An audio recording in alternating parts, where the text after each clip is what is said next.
top 5 most unique and interesting greens that I have played on around the world. Okay. Number 5. Now, this may come as, oh, really? But because I've played there and I know how difficult this hole is, and when you stand on the top of the hill and you look down at it, you go, oh, my gosh, it's the 15th at Augusta.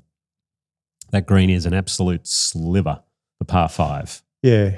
Especially when they put the pin on the left-hand side. It's an incredible green because you go long, you can easily chip it back in the water. If you're short, you're obviously in the water. Yeah. It kind of breaks in 2 different ways as you're coming from the right to the left. When you go down there, you're not quite sure. There's a bit of a seam running through it. It's phenomenal. I've been to 12 Masters, and that's actually the spot I tell everyone to go to. And I tell them grandstand.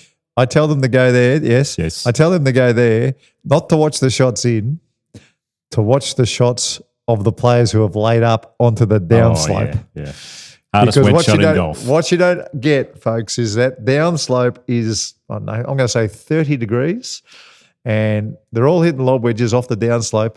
So it's going to come out low, and they've got to hit it so perfect that it somehow stops on the green. And there is water, like you say, it's a tough chip once you've gone over. Brutal. And if you leave it short because you don't want to go over, well, you're in the pond. Too much spin, you suck it off the front. It's a great place to watch golf. Anyway, that's number 5. Number 4 is the Old Course, the 17th.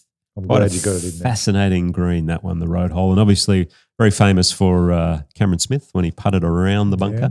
Yeah. I've been in that road hole bunker a few times during tournaments. Not a fun place to be, but I have got out every single time. I saw Yarmo Sanderland over the back of that green just recently.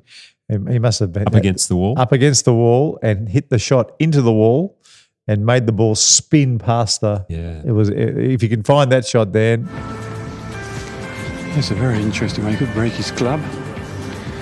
This fellow always reminds me of Arnold Schwarzenegger. And this could be the Terminator of a shot. Have a look at this. For the little batsman as well off the bat. Very good shot from Sanderland. So it's moments like that make golf worth watching. Serious. Look at the smile on his face. My God, what a shot that was. If you ever play the course, or that hole, just lay it up front right. And if you 2-putt from there, you've done exceptionally well. But it's also where Tom Watson hit it up against the wall when Seve won, if you remember that. That's right. All right, number 3, it's just a unique green just because what's around it. The 17th hole at Sawgrass, the island green. It's unique. It's very, very unique. It's the only island green, I reckon, in the whole world that works. Yeah. I reckon a lot of people have tried it, but it never works. Yep. This thing works. Easy hole in practice rounds, I can tell you now.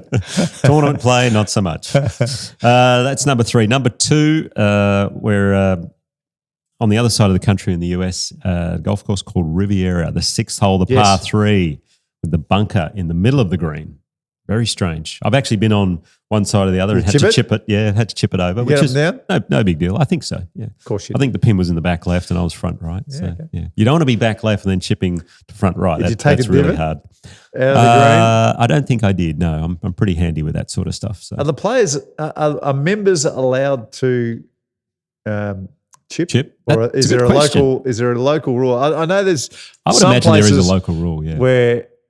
Yeah, they don't like it. No. They say you're not allowed to. But in a tournament, the pros are allowed to. But if there ever is a case for, well, you put the bunker there, I should be allowed to chip it, well, then this is it. So anyway, fascinating green, that one. And obviously my number 1 is the 4th at Mount Lawley because of it's the map of Australia. I mean, very good. There's no other green in the world like it.